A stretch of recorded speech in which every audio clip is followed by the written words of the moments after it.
منفی خیالات آج کل ہمارے معاشرے کا بہت بڑا حصہ بن چکے ہیں اور اس مسئلے کو حل کرنے کی بہت ضرورت ہے۔ دیکھیے، کسی بھی مسئلے کو حل کرنے کے لیے ضروری ہے کہ پہلے یہ جانیں مسئلہ ہے کیا اور اس کے اسباب کیا ہیں۔ آئیے ان کی طرف چلتے ہیں۔ ہم سب کو اپنی زندگی میں کہیں نہ کہیں بہت سے مسائل کا سامنا کرنا پڑتا ہے، اور منفی سوچ ایک ایسی چیز ہے جو ہماری پوری زندگی کو تباہ و برباد کر کے رکھ دیتی ہے۔ وہ خوشیاں جو ہمیں مل رہی ہوتی ہیں ہم ان کو بھی محسوس نہیں کر پاتے۔ اب سوال یہ ہے کہ یہ منفی خیالات آتے کہاں سے ہیں؟ دیکھیے، مثبت اور منفی خیالات کا انحصار ہماری سوچ پہ ہوتا ہے۔ جیسی سوچ ہم اپنے اندر بھریں گے ویسے ہی خیالات اندر سے باہر آئیں گے۔ اس بات کی وضاحت میں ایک مثال کے ساتھ کرتی ہوں۔ خدا نہ خواستہ اللہ تعالیٰ نے آپ کو کسی بیماری میں مبتلا کر دیا ہے۔ اب آپ کے پاس دو راستے ہیں۔ پہلا راستہ جو کہ ایک مومن کا راستہ ہے، آپ یہ سوچتے ہیں کہ میں نے ایسی کیا خطا کر دی کہ مجھے اللہ نے اس بیماری میں مبتلا کر دیا۔ ہو سکتا ہے کہ اللہ مجھے اس بیماری کے ذریعے اپنے قریب لانا چاہتا ہو، اور میں اسے بھول گیا تھا، وہ مجھے اپنی یاد دلانا چاہتا ہے۔ اور دوسری بات یہ کہ آپ اپنے آپ کو کوسنا شروع کر دیں، اپنے ارد گرد کے لوگوں کو پریشان کریں، اللہ تعالیٰ کو کوسنا شروع کر دیں کہ تم نے مجھے کس بیماری میں مبتلا کر دیا۔ دیکھیے، اب یہ آپ پہ ڈیپینڈ کرتا ہے کہ آپ نے کون سی سوچ سوچنی ہے۔ ہماری زندگی میں جتنے بھی مسائل ہیں وہ ہماری اپنی سوچ کے پیدا کرتا ہے۔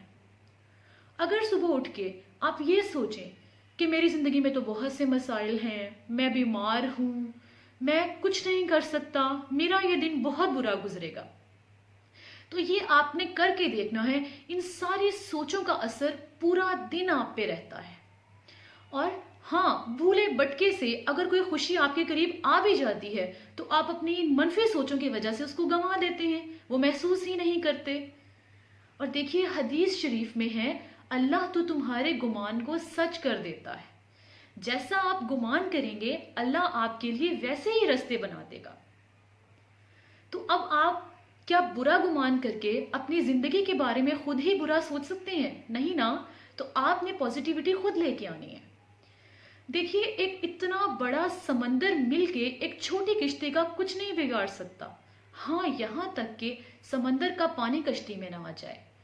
اسی طرح یہ پورا معاشرہ مل کے آپ کا کچھ نہیں بگاڑ سکتا، ہاں آپ کی منفی سوچ، آپ کی خود کی منفی سوچ آپ کو برباد کر کے رکھ دیتی ہے۔ اب سوال یہ ہے کہ ہم اس مسئلے کو حل کیسے کریں؟ ایسے کون سے سٹیپس لیں کہ ہم اس مسئلے پہ قابو پا سکیں؟ دیکھیے، منفی سوچ جو ہے یہ ایک دم سے آپ میں نہیں آ جاتی، یہ مسلسل آپ اپنے اندر بھرتے جاتے ہیں ایک چیز کو، اور پھر یہ آپ کے رویے اور آپ کے خیالات کی صورت میں باہر آتی ہے۔ اسی طرح پازیٹیوٹی جو ہے، مثبت طرز زندگی، وہ بھی ایک دم سے نہیں آ جاتا، آپ کو اس کے لیے آہستہ آہستہ کوشش کرنی پڑتی ہے۔ مثبت یا منفی خیالات آپ کو اللہ نہیں دے کے بھیجتا، یہ آپ اپنی کوشش سے حاصل کرتے ہیں۔ آپ کو ہر دن اس کے لیے سٹیپ بائی سٹیپ قدم اٹھانا پڑتا ہے۔ پوائنٹ نمبر 1، اگر آپ کے دل میں یہ خیال آئے کہ میرے پاس گھر نہیں ہے، لوگوں کے پاس تو بہت بڑے بڑے گھر ہیں، تو آپ نے فوراً سے یہ سوچنا ہے کہ یہ دنیا تو ویسے بھی عارضی قیامگاہ ہے، ہم سب یہاں پہ مسافر ہیں، ایک نہ ایک دن ہمیں یہاں سے چلے جانا ہے، تو پھر اگر آپ کے پاس گھر ہو یا نہ ہو کیا فرق پڑتا ہے۔ پوائنٹ نمبر 2، دیکھیے آپ کے پاس کار نہیں ہے تو آپ یہ سوچئے اللہ نے آپ کو پیر تو دیے ہیں کہ آپ اپنی منزل مقصود تک پہنچ پائیں۔ پوائنٹ نمبر 3، ہر دن صبح اٹھ کے اس بات پہ شکر ادا کریں کہ اللہ نے آپ کو ایک نیا دن دیا، کچھ نیا کرنے کا، کچھ نیا سوچنے کا موقع دیا، اس بات پہ اللہ کے شکر گزار ہوں۔ پوائنٹ نمبر 4، ہر روز اللہ کا شکر ادا کریں اس چیز پہ کہ اس نے آپ کو والدین دیے۔ جب آپ اپنے بچوں کو دیکھیں شکر ادا کریں، اپنے آپ کو مکمل دیکھیں تو شکر ادا کریں۔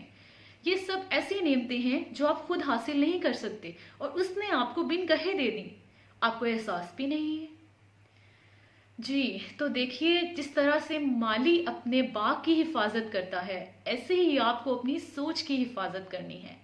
اپنے دماغ سے وہ تمام کیڑے، زہریلے کیڑے جو ہیں، ان کو نکال باہر پھینکیے۔ جب آپ اپنے اندر مثبت سوچ کا بیج بوئیں گے تو انشاءاللہ نتیجہ بھی مثبت ہی نکلے گا۔ اللہ حافظ۔